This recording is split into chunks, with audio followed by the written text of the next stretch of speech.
ಎಲ್ರಿಗೂ ನಮಸ್ಕಾರ. ಬೆಳಗ್ಗೆ ಕೆಲಸಕ್ಕೆ ಹೋಗೋರಾಗಿದ್ದರೆ ಇಲ್ಲ ಮಕ್ಕಳಿಗೆ ಲಂಚ್ ಬಾಕ್ಸ್ಗೆ ಏನಾದರೂ ಮಾಡಬೇಕು, ದಿನಾಗಲೂ ಬೇಗ ಆಗಬೇಕು ಅಂತ ಅನಿಸಿದ್ರೆ ಈ ಒಂದು ತೊಂಡೆಕಾಯಿ ಬಾತನ್ನು ಮಾಡ್ಬೋದು. ಒಂದು ವಿಶೇಷ ಅಂತಂದರೆ ಈರುಳ್ಳಿ ಬಳಸಿಲ್ಲ, ನೀವು ಬೇಕಾದರೆ ಹಾಕ್ಕೋಬೋದು.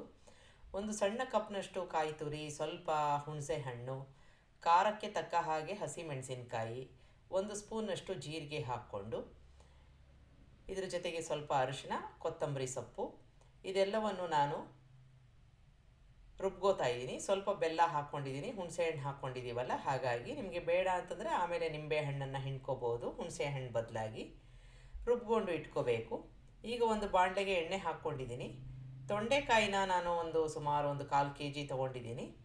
ಅದನ್ನು ಚೆನ್ನಾಗಿ ತೊಳ್ಕೊಂಡು ಈ ರೀತಿಯಾಗಿ ಹೆಚ್ಕೊಂಡು ಎಣ್ಣೆಯಲ್ಲಿ ಚೆನ್ನಾಗಿ ಬಾಡಿಸ್ಕೋಬೇಕು. ಅಂದರೆ ಅರ್ಧ ಮುಕ್ಕಾಲು ಎಣ್ಣೆಯಲ್ಲೇ ಬೆಂದುಬಿಡಬೇಕು.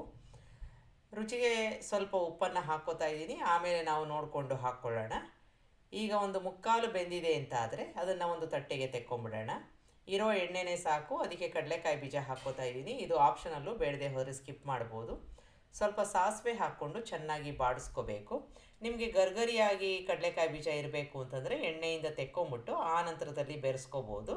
ಸ್ವಲ್ಪ ಇಂಗನ್ನು ಹಾಕ್ಕೋತಾ ಇದ್ದೀನಿ. ಕರಿಬೇವಿನ ಸೊಪ್ಪನ್ನು ಹಾಕ್ಕೊಂಡು ಚೆನ್ನಾಗಿ ಬಾಡಿಸ್ಕೊಂಡು, ತುಂಬ ಬೇಗ ಆಗುವಂಥ ಒಂದು ಅಡುಗೆ ಒಂದು ಸಲ ಮಾಡಿ ನೋಡಿ. ನಾವು ರುಬ್ಕೊಂಡಿದ್ವಲ್ಲ, ಒಂದು ಪೇಸ್ಟನ್ನು ಹಾಕ್ಕೊಂಡು ಬಾಡಿಸ್ಕೋಬೇಕು.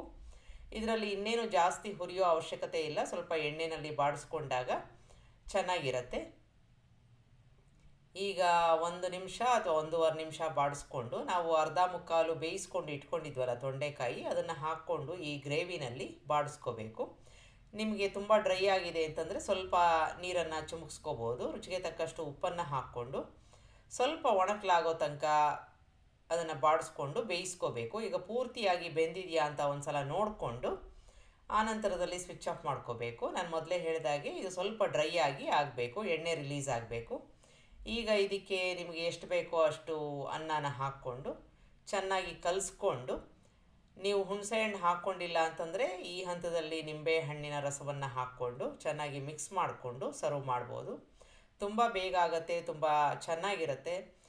ಒಂದು ಜಾಸ್ತಿ ಮಸಾಲೆ ಇಲ್ಲದೇ ಇರೋ ಅಂಥ ಒಂದು ಬಾತು ಒಂದು ಸಲ ಮಾಡಿ ನೋಡಿ. ಲಂಚ್ ಬಾಕ್ಸ್ಗೆ ಹೇಳಿ ಮಾಡಿಸಿರೋ ಅಂಥ ಒಂದು ರೆಸಿಪಿ. ನಿಮಗೆ ಇಷ್ಟ ಆದಲ್ಲಿ ಲೈಕ್ ಮಾಡಿ, ಶೇರ್ ಮಾಡಿ, ಕಮೆಂಟ್ ಮಾಡಿ. ನಮಸ್ಕಾರ.